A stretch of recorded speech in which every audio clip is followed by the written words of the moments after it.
So when the question is, what's the difference between Myers-Briggs and Socionics?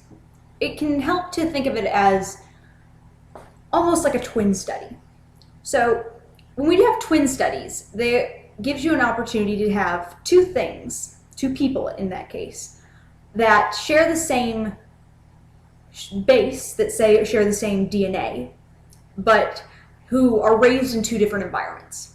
And a very similar thing can be seen in the difference between Myers-Briggs and Socionics. Socionics, for those of you who are not familiar, is essentially the Russian version of the Jungian typology system. It's very similar to Myers-Briggs, and in many places you'll find it referred to as interchangeable. But there's also a lot of very key differences that make it, for me at least, just different enough of a theory that the two are not necessarily directly interchangeable. They're not perfect equals. So the Myers-Briggs system, which is what most of us are more familiar with, is the Western system that puts a lot of emphasis on the positives, as we do tend to like to do here in the West. We like to look on the bright side. We like to be optimistic. We like to say, these are the great things about you. And your Myers-Briggs profile, pretty much universally, no matter who you read, is going to tell you lots and lots of positive things about every single personality type. Because that's true, we all have great things about us. But sometimes we also all have not great things about us. And this is really where Socionics makes its mark. The Socionics version, the Russian or Eastern version of a typology system, tends to focus a bit more on the drawbacks of each type, on the particular weak points and negativities inherent to anybody's personality. And this can, at least initially, be off-putting for some people who are coming over from Myers-Briggs, but it doesn't necessarily have to be. Hopefully you have gotten to a point when it comes to personality psychology that you understand that it's not about who's better or who's worse. It's about how well do you know yourself and how well of a developed person are you within your own type. As Tess likes to say, if you like yourself, you like your type. Well, the same can be true with Socionics. In my experience, once you've got a pretty good idea of someone's type, you read their Socionics description, and there's always at least a couple of points if you've got the right type where you're just like, okay, yeah, that's true, but did you have to point it out like that? So aside from just a simple one's more upbeat and positive than the other, the difference comes down to a lot of how the different cognitive functions are understood. So this is why it's not, at least for me, it's not close enough to be considered directly equivalent to the two systems, because there are some breakdowns within the different functions, which I will go over more specifically in a full video on its own. But from what I've seen, Myers-Briggs tends to include and almost sometimes conflate more emotional motivators for actions, whereas Socionics tends to focus less on motivation and more on just information processing.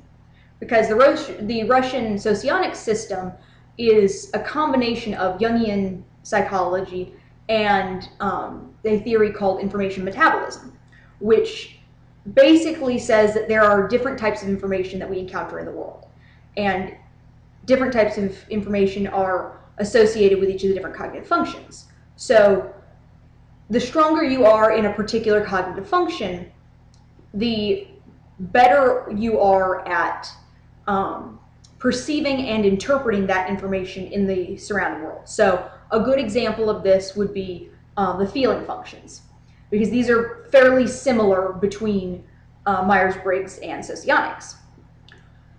In Socionics, the extroverted feeling function focuses on information about group values, focuses on information about how other people are showing their emotions and how to emote yourself.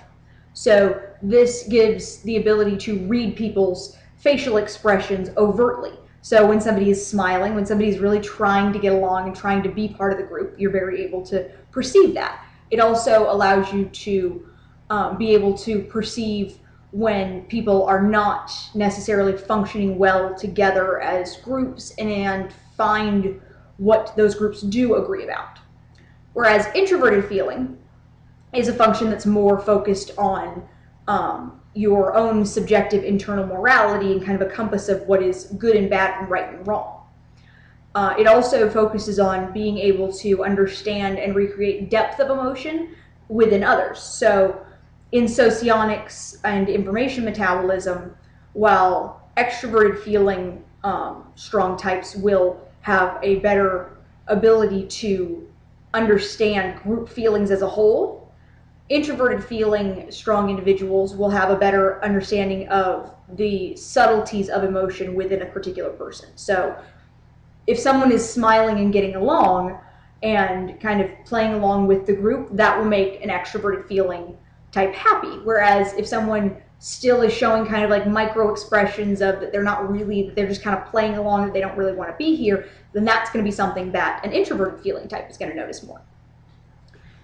And this goes throughout all the different functions. There's always a type of information that's associated with that function, and the stronger you are in that function, the easier it is for you to perceive that information. And it also breaks it down into, in Socionics, there's a way that you use all 8 of the functions, whereas in Myers-Briggs, there is a way that you use 4 of the 8 functions. And the other 4 are attributed to shadow theory, or in other words, they're ones that only are used or show up when you're under situations of great stress.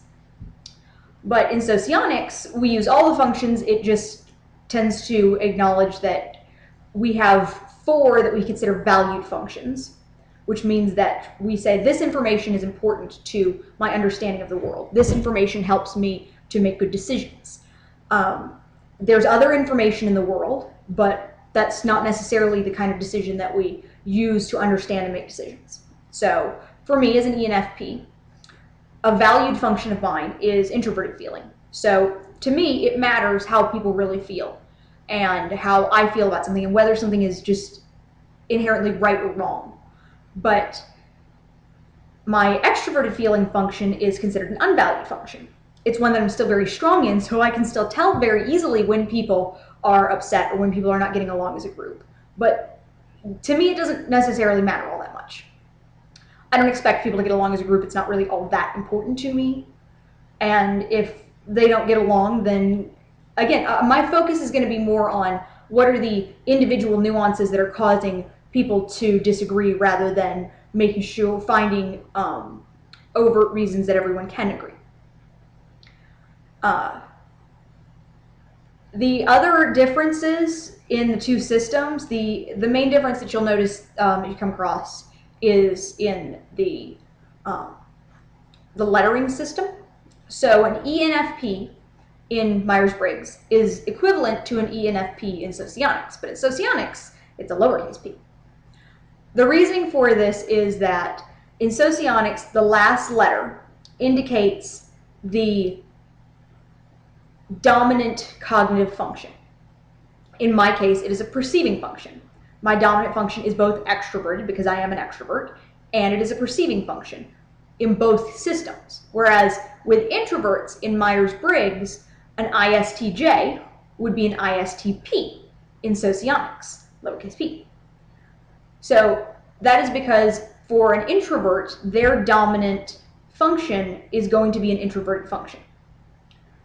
So Myers-Briggs terminology, the last letter indicates the orientation of the dominant extroverted function.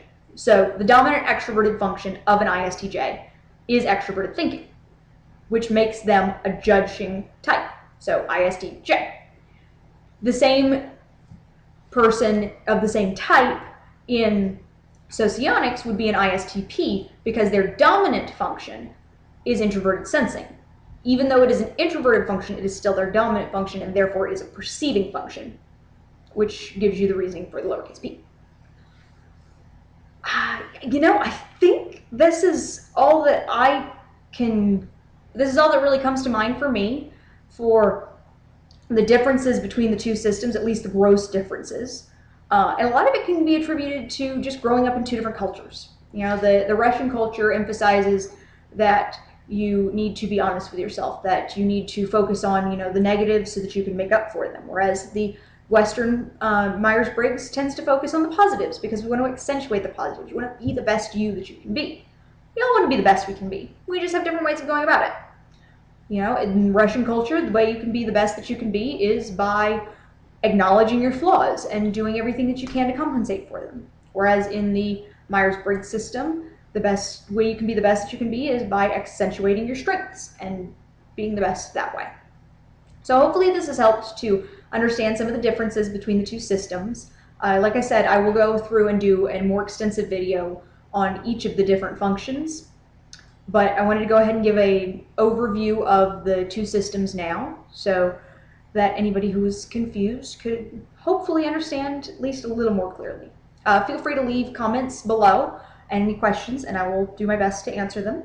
If you have any ideas for future videos that you'd really appreciate seeing, or any questions that you'd like me to ask, even if they're not related to Socionics or Myers-Briggs, I'm more than happy to at least entertain possibly answering questions. I'm not going to make a blanket guarantee. And so I'm signing off. This has been Sarah.